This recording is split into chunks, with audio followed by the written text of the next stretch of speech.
بنو عباس کے بارے میں بھی تفصیل سے بتائیں جیسا کہ بنو امیہ کے بارے میں. بنو عباس کے بارے میں نے وقتاً فوقتاً ڈسکشن کی. ڈیٹیل اس لیے نہیں کی کہ بنو عباس کا جو ایشو ہے نا وہ نبی الاسلام اور صحابہ کے دور کے ساتھ ریلیٹڈ نہیں ہے. بنو عباس کو حکومت ملی ہے نبی صلی اللہ علیہ وآلہ وسلم کی وفات کے آلموسٹ 110-15 سال کے بعد. اس وقت تک تو آلموسٹ سارے صحابہ تو کنفرم فوت ہو چکے تھے. ان کی حکومت 127 ہجری میں آئی ہے اور آخری صحابی 110 ہجری میں فوت ہو گئے ہیں. ابو طفیل عامر بن واصلہ رضی اللہ تعالیٰ عنہ شیعان علی میں سے تھے. جنگ جمل صفین نہروان تینوں لڑی ہوئی ہیں انہوں نے. ان کے بعد روئے ارض میں کوئی بندہ صحابی ہونے کا دعویٰ کرے تو محدثین کہتے ہیں وہ کذاب ہے. یہ آخری صحابی جو فوت ہوا ہے حضور کی وفات کے 100 سال کے بعد فوت ہوئے ہیں. وہ 8 سال کی عمر میں حضور کی زیارت کی ہوئی ہے انہوں نے, ابو طفیل عامر بن واصلہ نے. انہوں نے کئی حدیثیں مولا علی سے روایت کی ہوئی ہیں. تو یہی آپ کو پتا ہے جب وہ مولا علی جنگ صفین کے موقع پر سنن نسائی الکبریٰ المستدرک للحاکم میں آتا ہے, میں نے کربلا والے ریسرچ پیپر میں بھی ڈالا ہے, کہ مولا علی صحابہ سے کہتے ہیں کہ گواہی دو نا میرے لیے. حضور نے نہیں کہا تھا من کنت مولا فہذا علی مولا؟ تو 12 صحابہ وہاں پہ کھڑے ہوئے گواہی دینے کے لیے. ابو طفیل بن عامر بن واصلہ کہتے ہیں میرے دل میں نا تھوڑی بات آئی کہ یہ بات صحیح ہے کہ نہیں. میں وہاں سے اٹھ کے زید ابن ارقم کے پاس آیا, سینئر صحابی کے پاس. تو انہوں نے کہا کہ اللہ کے نبی جب یہ بات کر رہے تھے میں بھی وہاں پہ غدیر خم پہ موجود تھا. یہ وہی ابو طفیل عامر بن واصلہ ہیں. تو ابو طفیل عامر بن واصلہ فوت ہو گئے. اب 127 ہجری میں بنو عباس ہے. اب بنو عباس کا تعلق چونکہ نبی الاسلام کے مبارک زمانے سے نہیں ہے, صحابہ کے زمانے سے نہیں ہے, تابعین میں بھی ایسا سچ نہیں, تبا تابعین میں مین ان کا رول آیا ہے. تو اس لیے احادیث کی کتابوں میں ان کے بارے میں وہ ڈیٹیلز نہیں ملتی ہیں. باقی اہل بیت کی دشمنی میں بنو امیہ سے 4 ہاتھ آگے تھے, لیکن ایک خوبی تھی چونکہ یہ اہل البیت میں سے تھے. بنو عباس جو صحیح مسلم میں زید ابن ارقم سے پوچھا گیا کہ آل محمد کون ہے, تو انہوں نے کیا کہا تھا؟ آل علی, آل عباس, آل جعفر اور آل عقیل. تو چونکہ یہ اہل البیت میں سے تھے تو مولا علی کے لیے بہت رسپیکٹ رکھتے تھے. یعنی ممبروں سے وہ سب و شتم کا سلسلہ ختم ہو گیا. شیعان علی کو خوش کرنے کے لیے انہوں نے اس لیول تک اترے کہ انہوں نے سوائے حضرت عثمان اور عمر بن عبدالعزیز کے, اب میں نام نہیں لیتا پھر مسئلہ خراب ہو جائے گا, ان 2 بندوں کو بنو امیہ کے چھوڑ کے بنو امیہ کے جتنے حکمران تھے ان کی قبریں تک اکھاڑ کے انہوں نے, ان کی لاش ایک بندے کی سلامت نکلی تھی, سلمان اس کی ہشام بن عبد الملک کی, باقی کسی کی لاش بھی نہیں نکلی. اور ان کی ہڈیاں جو ہے نا انہوں نے نا, اور یہ تو نکل, ان کے بڑے امام نے البدایہ والنہایہ میں تاریخ ابن کثیر میں لکھا ہے, تو یہ تاریخ میں ہی ملے گا نا. وہ ہم نے ایک دفعہ ڈسپلے کرایا تھا کہ کیا نکلا تھا اس میں سے, تو وہ انہوں نے پھر ان کو آگ لگایا اور اس طریقے سے سارا کچھ. یہ بنو عباس نے غصہ اپنا پورا نکالا. غلط ہے, لاش کی تو کافر کی لاش کی بھی توہین نہیں ہونی چاہیے, لیکن نقصان انہوں نے یہ پہنچایا کہ یہ شیعان علی کو اپنے حکومت کی دوام کے لیے یوز کرتے رہے. حضرت علی سے عشق شو کیا, ممبروں سے حضرت علی کی تعریفیں بیان ہوئیں, اور اہل بیت کے اماموں کو, پہلے امام جعفر کو, پھر امام موسیٰ کاظم کو, امام علی رضا کو, تو مامون الرشید جب 3 بر اعظموں کا خلیفہ بن چکا تھا بنو عباس کا, ہارون الرشید کا بیٹا, اس نے تو اپنا ولی عہد بھی نامزد کر دیا تھا, لیکن بعد میں زہر دے کے مروا دیا. جو مشہد میں مزار ہے بہت بڑا امام علی رضا کا, بنو عباس نے سارے اہل البیت کو شہید کیا ہے بعد میں, لیکن ظاہراً وہ ان کا بہت احترام کرتے تھے, ان کو آگے آگے رکھتے تھے ہر مذہبی ایکٹیویٹی میں, تاکہ لوگوں سے ہمدردیاں اپنے حق میں حاصل کریں. اسلام کے لیے بھی نہیں تھے. سب سے بڑی تو انہوں نے فقہ حنفی جو ہمارے اوپر تھوپ دی ہے, یہ بنو عباس نہیں تھوپی ہے. یعنی امام حنیفہ نے زہر کا پیالہ پی لیا اور چیف جسٹس کا عہدہ قبول نہیں کیا, اور ان کے شاگرد نے قاضی ابو یوسف نے وہی عہدہ قبول کر لیا امت کے وسیع تر مفاد میں. پھر ڈنڈے کے زور کے اوپر فقہ حنفی انہوں نے نافذ کیا. حضرت امام مالک کے شولڈر انہوں نے توڑوائے ہیں جب جبری طلاق کے خلاف انہوں نے فتویٰ دیا. بنو عباس نے ہی سب کچھ کیا. یہ بھی ایک برا ماضی ہے مسلمانوں کا. ہاں دنیاوی طور پہ بہت فتوحات ہوئی, وہ سب کچھ ہوا, بڑی سلطنت پھیل گئی, سب کچھ تھا, لیکن ہے یہ وہی تھا. لیکن بنو امیہ کا ذکر اس لیے ہوتا ہے کہ اس کے افیکٹی صحابہ ہیں, اور وہ احادیث کی کتابوں میں پٹڑی وہاں سے بدلی ہے, اس لیے ان کو زیادہ ڈسکس کیا جاتا ہے. ویسے تو بنو عباس کے بعد پھر سلطنت عثمانیہ کو بھی ہم ڈسکس کر سکتے ہیں, انہوں نے جو کارنامے کیے ہیں. زیادہ شوق ہے تو آپ ترکی والوں کے اپنے ڈرامے دیکھ لیں, میرا سلطان, میں نے تو نہیں دیکھا ہوا لیکن مجھے پتا ہے اس میں وہ سب کچھ جو بتا رہے ہیں اس سے بھی زیادہ برے حالات تھے. 100 کنیزیں انہوں نے اپنے حرم میں ڈالی ہوئی ہوتی تھی. یہ آج قسم کے لوگ تھے, تو اس لیے چھوڑ دیں. تو اس لیے میں نے ان کو موضوع بحث اس لیے نہیں بنایا زیادہ کہ چونکہ احادیث کی کتابوں میں ذکر نہیں ہے, ڈائریکٹ صحابہ اور تابعین کے یہ اس طریقے سے قاتل نہیں ہے, تبع تابعین سے ان کا قتل و غارت کا سلسلہ شروع ہے.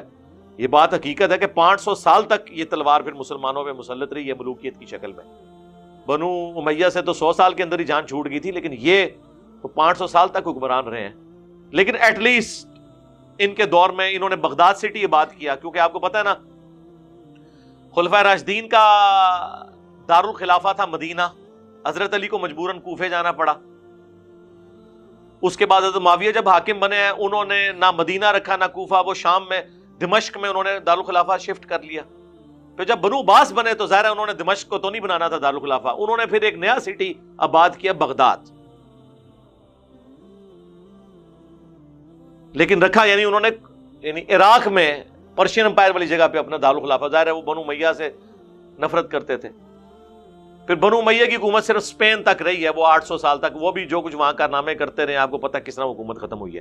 باقی پورے مسلم ورلڈ پہ بنو عباس کی حکومت تھی, صرف ایک اسپین والا حصہ جو ہے نا وہ بھی اپنے آپ کو ایک حاکم کے طور پہ کہلاتا تھا, خلیفہ نہیں کہلاتا تھا. خلیفہ وہی کہلاتے تھے جو بنو عباس کے خلفاء تھے.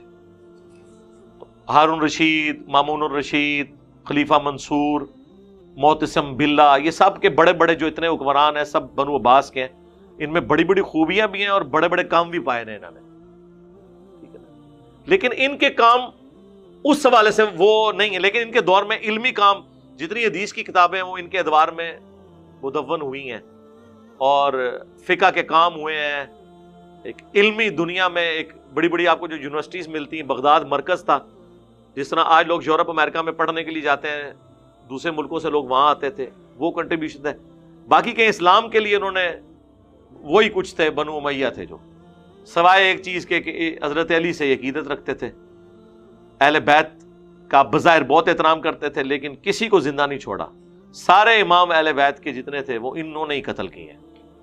لیکن پریکٹیکلی یہ لوگ اپنے آپ کو یعنی شیعان علی کو یوز کر کے حکومت میں یہ رہے ہیں. بنو امیہ والے کام انہوں نے وہ والے کام نہیں کیے. باقی تو ظاہر ہے حکمران تو حکمران ہوتا ہے. وہی بات ہے کہ پیپلز پارٹی ہو, مسلم لیگ ہو یا پی ٹی آئی ہو, آپ نے تینوں کو چیک کر لیا ہے. تینوں ہی اپنے قریبیوں کو نوازتے ہیں, اپنے وزراء کی جو غلطیاں ان پہ پردہ ڈالتے ہیں, اپنے بڑوں کا جھوٹا دفاع کرتے ہیں. تو یہ آپ کے سامنے ہے نا. یہ والی جو چیزیں یہ کامن ہی ہوتی ہیں برائیاں سب میں. کیا قطر والوں کو چاہیے کہ حضرت عمر کی شہادت سے حضرت حسین کی شہادت تک فلم بنائے؟ یہ کبھی بھی پاسبل نہیں ہوگا. سنی کم از کم حضرت عمر کی شہادت کے بعد فلم نہیں بنا سکتے, اس لیے کسی نے جرت نہیں کی ہے, کیونکہ اس کے بعد پھر سنیت کا مقدمہ کمزور ہونا شروع ہو جائے گا. سنیت کا, انجینئر صاحب کا نہیں.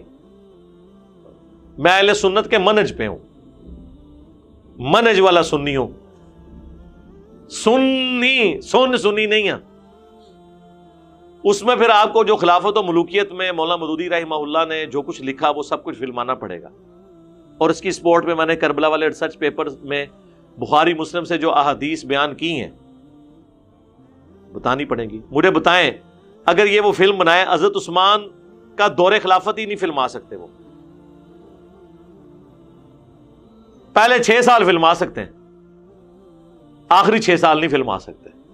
ہاں ایران والوں نے کیا ہے کہ حضرت عثمان کی خلافت کے آخری 6 سال اور حضرت علی کی خلافت کے 5 سال ان کی شہادت تک, یہ 11 سال انہوں نے شہید کوفہ نام کی ایک فلم بنائی ہے 22/1 میں. مولا علی علیہ السلام لکھیں, شہید کوفہ لکھیں, تو وہ فلم کھل جائے گی, جس کے وہ سین وہ ہمارے ہدایہ پورٹل والے کئی ایک ویڈیوز میں, ابو ذر غفاری والی ویڈیو میں بھی وہ کلپ دکھائے گئے ہیں, تو آپ دیکھ لیں.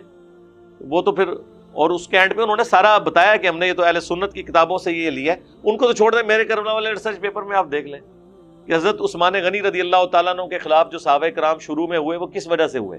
یوٹیوب پہ میری ویڈیو ہے حضرت عثمان کی شہادت کے اصلی اسباب. وہ ان کے قریبی رشتہ دار تھے. انہوں نے اپنے ایک بھائی کو، اسے کوفے کا گورنر لگا دیا، ولید بن عقبہ. اور مسلم شریف میں الفاظ ہیں کہ اس نے شراب پی کے نماز پڑھائی. تو اینڈ پہ لوگوں نے وہ 4 رکعتیں پڑھا دی فجر کی. لوگوں نے کہا یہ کیا نماز پڑھائی؟ اس نے کہا اگر تھوڑی پڑھائی ہے تو میں اور پڑھا دینا. حضرت عثمان تک شکایت پہنچی کہ یہ جو آپ نے تحفہ ہم پہ مسلط کیا ہے نا، سب سے امپورٹنٹ سٹی کے اندر کوفے میں 2 ہی مراکز تھے مسلمانوں کے اس وقت. پھر حجاز مدینے کے بعد رومن امپائر گری ہے تو شام بیت المقدس اور وہ پورا ایریا، اور ادھر پہ پرشین امپائر گری ہے تو کوفہ.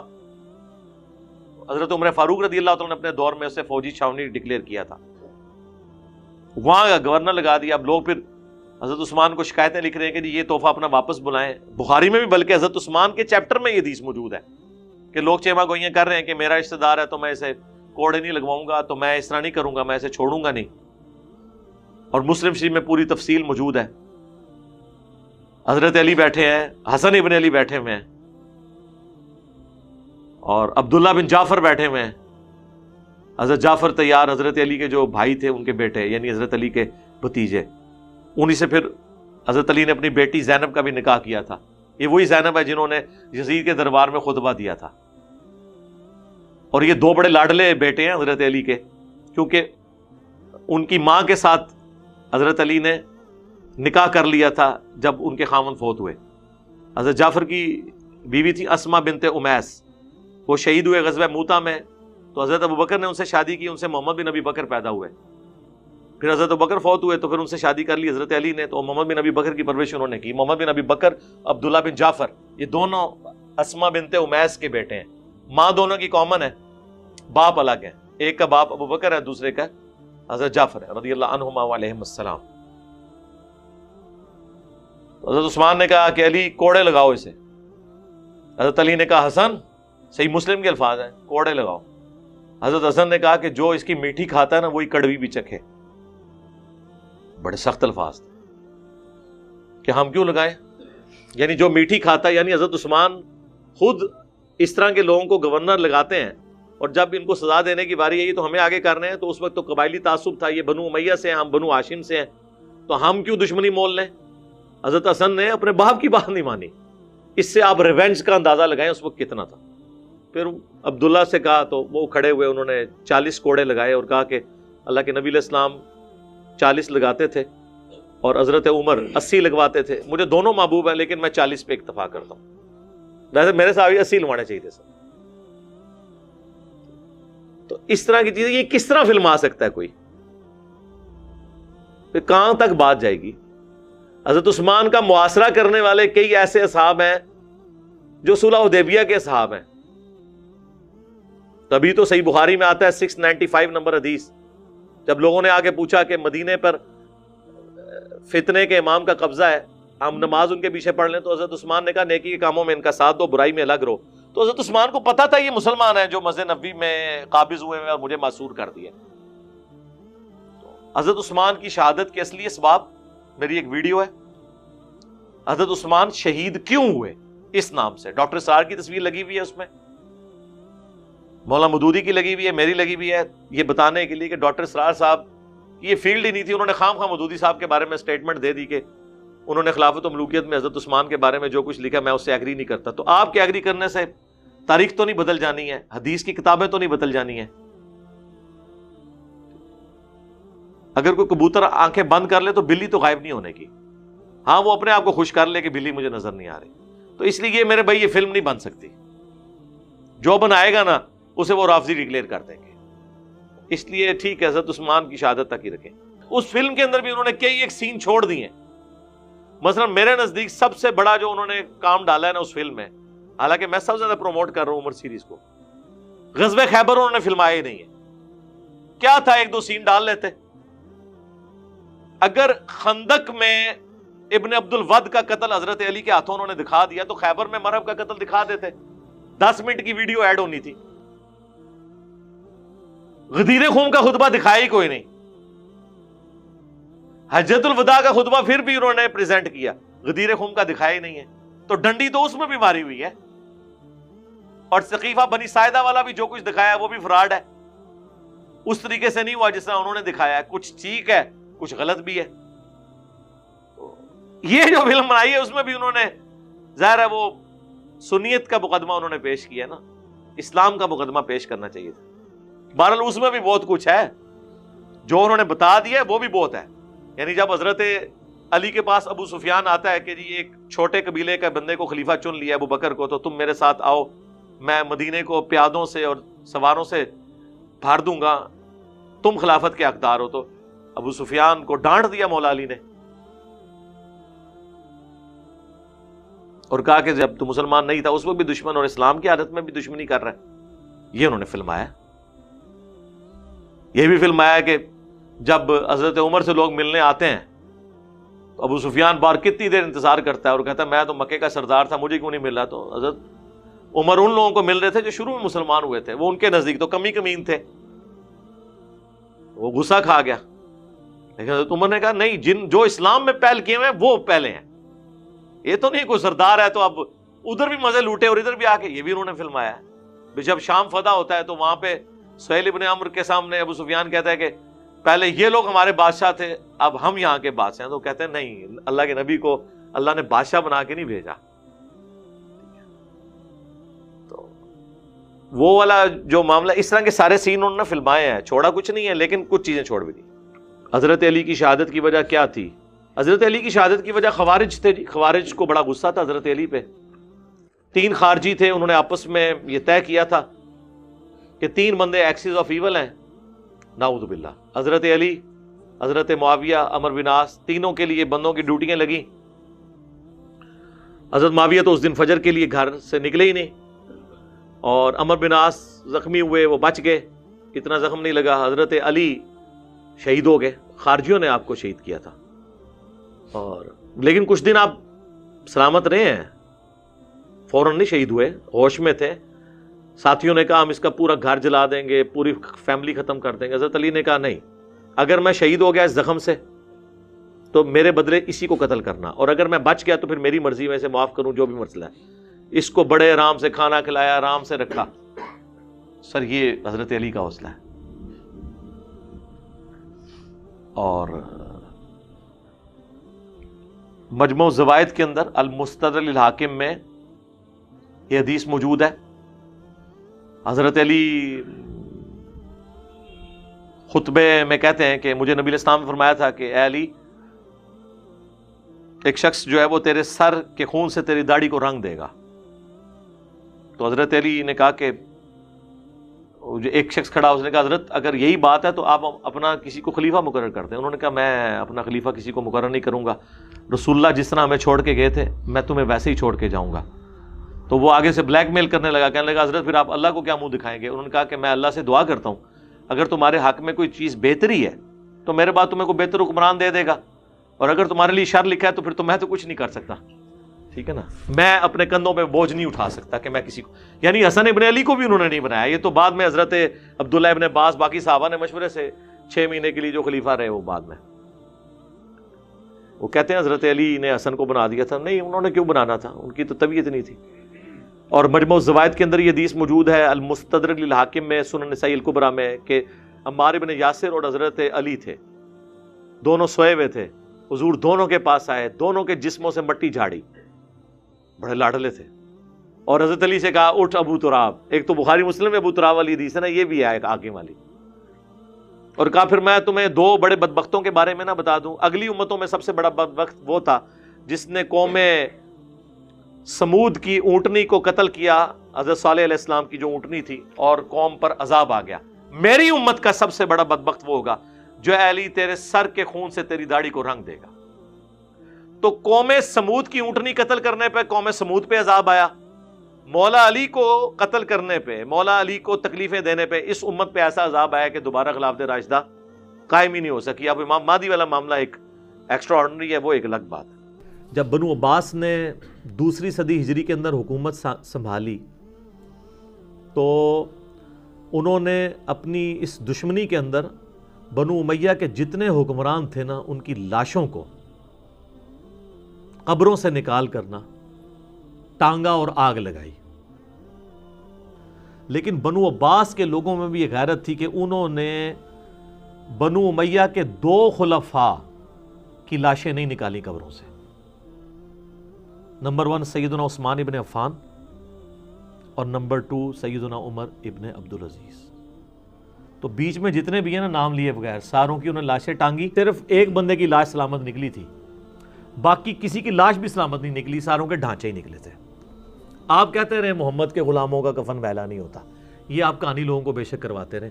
انبیاء والا پروٹوکول غیر انبیاء کے لیے ماننا یہ مشکل کام ہے۔ ہاں کسی کو مل جائے اولادہ بات ہے، وہ میں بتا بھی دوں گا، بعض لوگوں کو اللہ نے دیا بھی ہے غیر نبی ہونے کے باوجود، تو انہوں نے بھی اتنی رسپیکٹ کی عمر بن عبدالعزیز رحمہ اللہ تعالیٰ کی کہ ان کی قبر سے ان کی لاش کو نہیں نکالا۔ میں آپ کو کہتا ہوں آپ ایون شیعہ علماء سے یہ فتویٰ لینا کہ کیا یزید کی قبر اکھاڑنی چاہیے، وہ کہیں گے نہیں، وہ اپنے جام کو پہنچ چکا ہے۔ نہیں، اس طریقے سے کوئی بھی قائل نہیں کسی چیز کا، خام خواہ کسی کے ساتھ منسوب کرنا یہ غلط ہے۔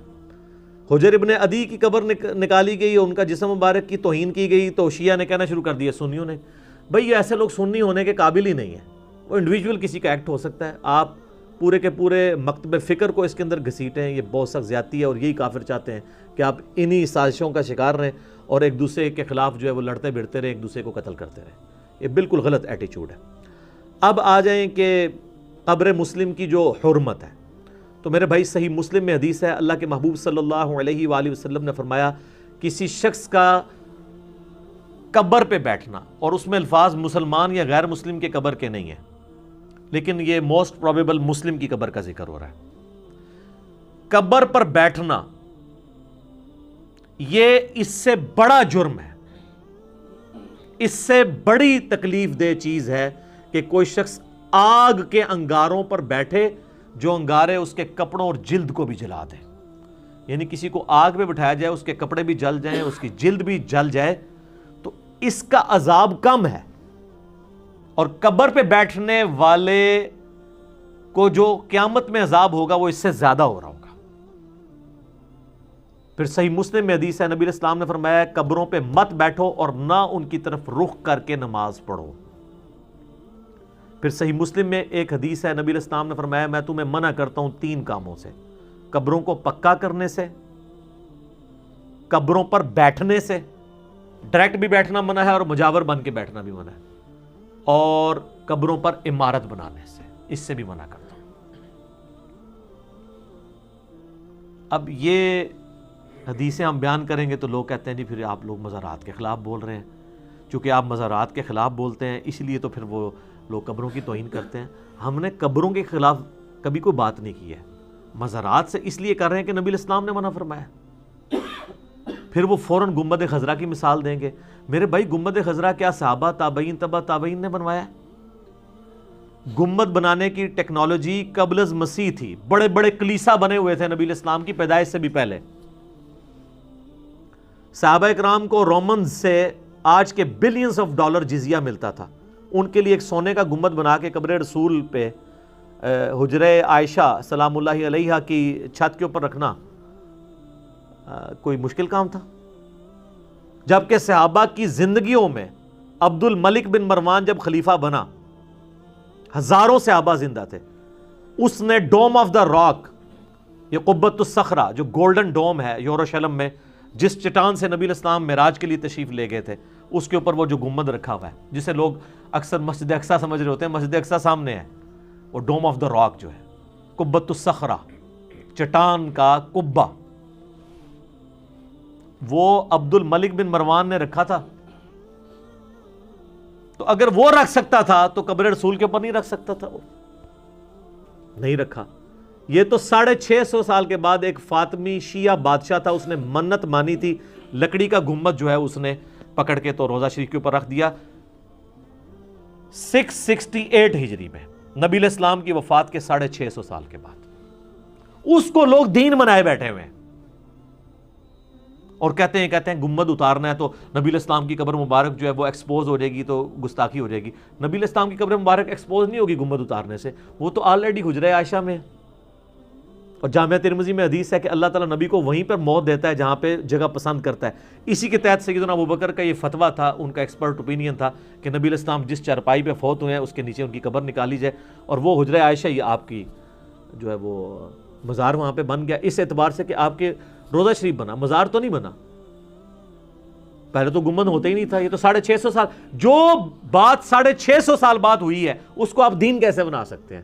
اور اس کے خلاف بولنے والے کو آپ گستاخ رسول کیسے کہہ سکتے ہیں؟ گستاخ تو وہ ہیں جنہوں نے یہ گنبد رکھا ہے.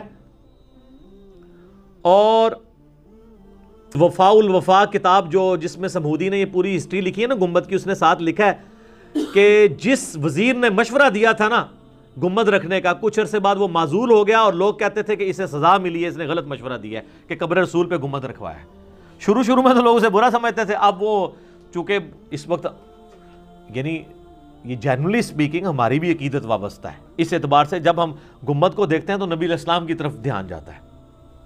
میں بھی اس حق میں نہیں ہوں کہ گنبد ابھی اتارا جائے, مسلمانوں میں فتنہ ہے.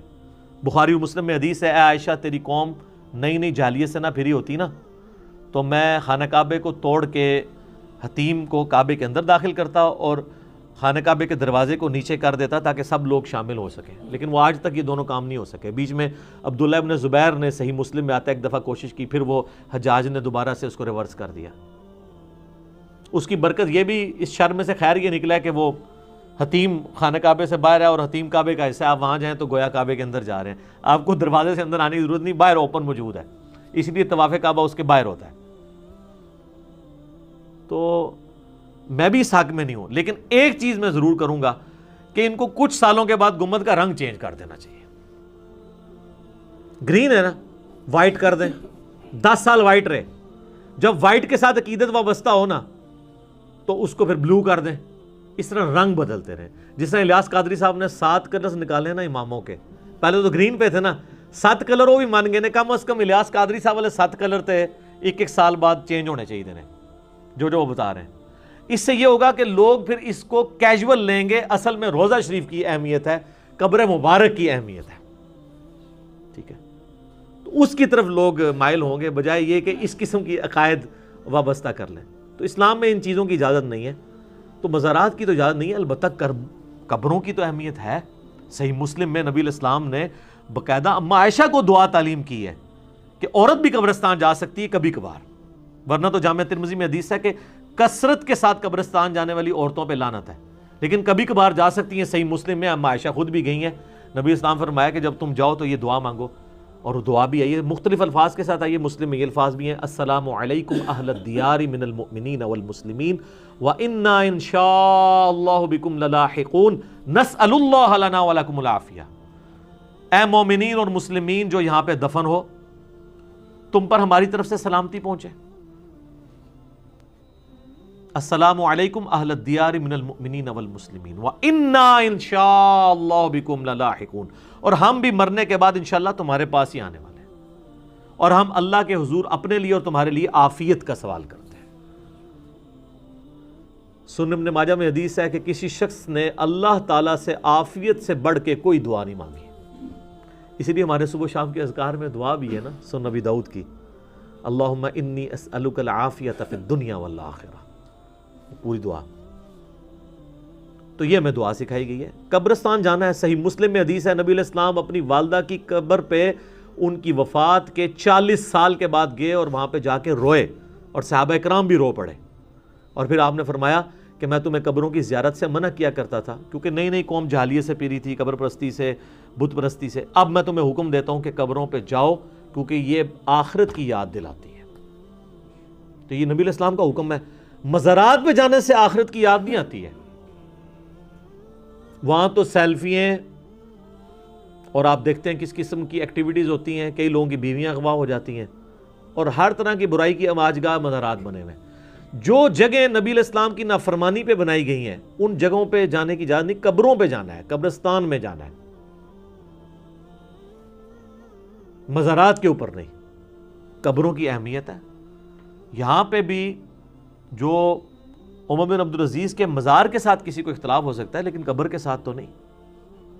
صحیح بخاری میں حدیث ہے نبی الاسلام کی قبر اور ابو بکر عمر کی قبریں جو ہیں وہ ایک بالش اونٹ کی کوہان جتنی اونچی آپ قبر بھی رکھ سکتے ہیں.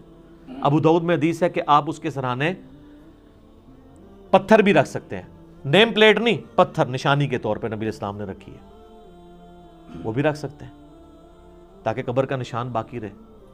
تو قبروں کی اہمیت ہے, مزارات کی نہیں ہے. قبریں کھودنا اس طریقے سے اور کسی لاش کی بے حرمتی کرنا یہ بالکل اسلام میں حرام ہے. جو آپ نے سوال میں پوچھا کہ اس کی سزا کیا ہے, میرا خیال ہے سزا تو یہ ہے کہ ایسے لوگوں کو گرفتار کر کے, تو جو نبی الاسلام کی حدیث ہے صحیح مسلم کی کہ کوئلوں پہ بیٹھے اور اس کی جلد جل جائے, اس سے زیادہ عذاب ہونا ہے تو ایٹ لیسٹ اتنا عذاب تو دنیا میں ان کو دینا چاہیے اجتہاداً, کہ ان لوگوں کو کوئلوں کے اوپر بٹھایا جائے یہاں تک کہ ان کی جلد چلے, موت تک نہ وہ پہنچیں, کیونکہ ظاہر موت والی سزا تو پھر وہ ایک حدود اللہ والا معاملہ ہو جائے گا. یہ تعزیراً سزا ہے, تو تعزیراً سزا میں آپ سزائے موت تک نہیں لے کے جا سکتے کسی کو. یہ سزا ان کو دینی چاہیے گرفتار کر کے. ان کی شکلیں بھی سامنے آئی ہوئی ہیں, اگر کسی کی نیت ہوئی گرفتار کرنے کی یا کسی کی پہنچ ہوئی تو وہ ضرور ایسا کریں گے. باقی جو ان کی باقیات کو کھوپڑی مبارک نکالی گئی, ڈھانچہ نکالا گیا, بلکہ ان کی جو بیوی ہیں فاطمہ بنت عبد الملک, ان کی لاش کی بھی توہین کی گئی, اور ساتھ ایک اور قبر بھی تھی ان کے کسی غلام کی یا وزیر کی, اس کی بھی بے حرمتی کی گئی. تو ہم اس کو کنڈیم کرتے ہیں, لیکن اس واقعے سے ایک اور مدنی پھول بھی نکلتا ہے کہ آپ لوگ تو ہمیں یہ کہا کرتے تھے کہ محمد کے غلاموں کا کفن میلا نہیں ہوتا. تو سر مجھے کوئی محمد کے غلاموں میں سے عمر بن عبدالعزیز کے پائے کا کوئی ایک غلام دکھائیں. جن سارے بابوں کے ساتھ آپ پیچھے بھی دمیں لگاتے ہیں فضیلت کی اور آگے بھی, وہ عمر بن عبدالعزیز کی جوتیوں میں بھی بیٹھ جائیں نا تو ان کے لیے بہت بڑی سعادت ہے. خیر التابعین میں سے ہیں عمر بن عبدالعزیز, جن کی صحابہ بھی تعریف کرتے ہیں اور صحابہ ان کے پیچھے نمازیں پڑھتے ہیں. سیدنا اویس کرنی, سیدنا سعید ابن مسیب, سیدنا حسن بصری, سیدنا عمر بن عبدالعزیز, سیدنا ابن شہاب زہری رحمہم اللہ اجمعین, یہ چند بڑے تابعین میں سے ہیں جن کی پوری امت عزت کرتی ہے اور خیر التابعین میں سے. اور عمر بن عبدالعزیز تو ان سب پہ ٹاپ پہ اس اعتبار سے ہیں کہ وہ مجدد بھی ہیں. امت میں کوئی ولی آپ اس کے پائے کا بتا سکتے ہیں صحابہ کے بعد؟ تو ان کی لاش تو سلامت نہیں نکلی ہے, کھوپڑی نکلی, ڈھانچہ نکلا. ہمارے حساب سے تو بالکل یہ کوئی ان کی بزرگی ختم کرنے والی چیز نہیں ہے. ہم تو بار بار کہہ رہے ہیں کہ سنن ابی داؤد میں جو حدیث ہے ان اللہ حرم علی الارض ان تأکل اجساد الانبیاء, کہ اللہ تعالیٰ نے بے شک حرام کیا ہے مٹی کے لیے کہ وہ نبیوں کے جسموں کو کھائے. یہ پروٹوکول صرف پیغمبروں کا ہے. اس کے اوپر میرا ایک ڈیٹیل لیکچر آ چکا ہے, ورنہ 1 گھنٹہ اور لگ جائے گا. سیدنا یوسف علیہ السلام کی لاش مبارک, وہ آپ دیکھیں, اس میں نے سارے دلائل سامنے رکھے ہیں کہ حیات النبی کا صحیح عقیدہ کیا ہے صلی اللہ علیہ وآلہ وسلم. انبیاء کے علاوہ اللہ کی مرضی کسی کو پروٹوکول دے کسی کو نہ دے, ورنہ اس سے یہ نہیں کوئی کہہ سکتا کہ بزرگی ختم ہو گئی ہے. حمزہ ابن عبد المطلب جو اللہ اور اس کے رسول کے شیر ہیں, ان کی تو لاش کا مسئلہ کیا ہے کافروں نے. رومن امپائر کی بیٹل فیلڈز میں کئی صحابہ کرام کو تیل کے کڑاہوں میں روسٹ کیا گیا, ان کی لاشیں تو سلامت نہیں رہی ہیں, لیکن ان کی بزرگی تو ختم نہیں ہوگی. ہاں صحیح بخاری میں موجود ہے کہ سیدنا عمر کی وفات کے آلموسٹ 67 ایئرز کے بعد ولید ابن عبد الملک کے دور میں جب حجر عائشہ کی دیوار گر گئی اور مسجد نبوی کی توسیع کے دوران, تو ایک پاؤں ظاہر ہوا. صحیح بخاری کے الفاظ ہیں, لوگوں نے یعنی پریشان ہو گئے کہ یہ نبی الاسلام کا پاؤں مبارک نکلا ہے.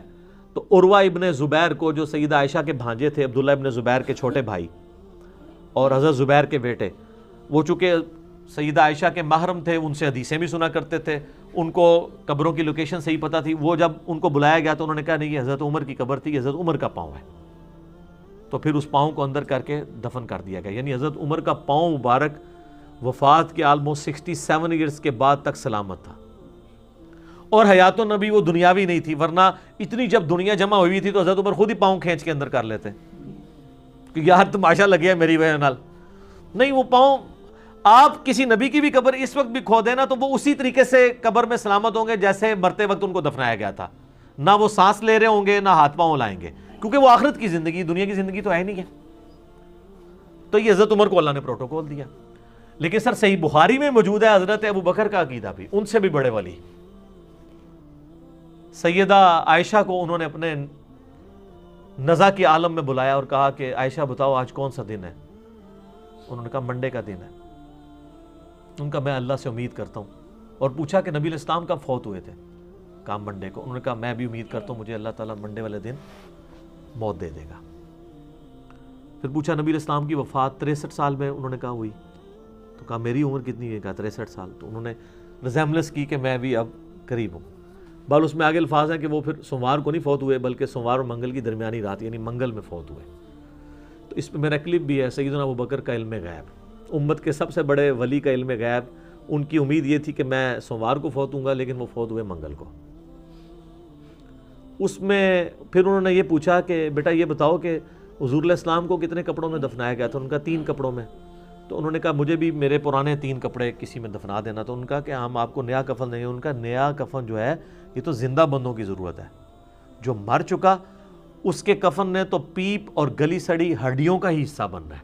یہ حضرت ابوبکر عقیدہ دے رہے ہیں اور اپنے بارے میں کہہ رہے ہیں. وہ ان کی عاجزی تھی. ہمارے نزدیک تو ان کا بھی جسم مبارک سلامت ہے، لیکن انہوں نے یہ عقیدہ دیا کہ بھئی یہ جو آپ نے کہانی کرائی ہوئی ہے نا کہ بھئی کفن میلا نہیں ہوتا، یہ ہاں سائبیریا میں دفنا دیں تو 2000 سال بھی نہیں ہوگا کیونکہ وہاں پہ تو یہ مسئلہ نہیں ہوگا، وہاں پہ تو وہ والا معاملہ نہیں ہوگا. ادھر آپ دیکھ لیں عمر بن عبدالعزیز کی قبر مبارک سے کھوپڑی نکالی گئی، ڈھانچہ نکالا گیا. یہ تو اب پوری دنیا نے دیکھ لیا نا. تو سر وہ اب آپ جو اپنے بابوں کے بارے میں عقیدے رکھے ہوئے ہیں ذرا اس کے اوپر بھی ریویو کریں. اور جو ہم آپ سے عرض کرتے ہیں کہ مرنے سے پہلے اے مسلمان کر لے اس پہ غور، کتابوں کا خدا اور ہے، بابوں کا خدا اور. اب تو ہم آپ کو کتاب بھی نہیں دکھا رہے، آپ نے ویڈیو میں دیکھ لیا، اب بھی نہیں یقین آتا. کہنے کو تو دین سب کا اسلام ہے لیکن کتابوں کا جہاں اور ہے، بابوں کا جہاں اور. تو تھوڑا سا آپ اپنے اوپر نظر ثانی فرمائیں. اور ہمیں امید ہے کہ جب آپ نظر ثانی کریں گے تو آپ کے اندر سے آواز نکلے گی کیا کہ نہ میں وابی نہ میں بابی، میں ہوں مسلم. علمی کتابی بنے. تو ان ساری چیزوں سے یہ رزلٹ بھی نکل رہے ہیں.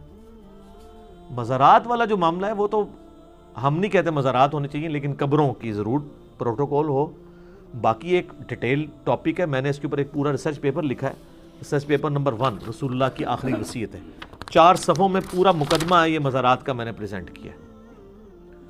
نبی علیہ السلام کو اپنی وفات کے وقت کن کن چیزوں کی ٹینشن تھی. بخاری مسلم دونوں میں حدیث ہے کہ اما عائشہ کہتی ہیں جب آپ علیہ السلام اپنے مرض وفات میں تھے تو بیماری کی شدت کی وجہ سے اپنے چہرے سے چادر ہٹاتے تھے اور بار بار یہ کہتے تھے لعن اللہ یہود والنصارى، اللہ تعالیٰ یہود و نصارہ پر لعنت کرے. اتخذوا قبور انبیاءہم مساجدہ، انہوں نے اپنے نبیوں کی قبروں کو سجدہ گاہ بنا دیا تھا.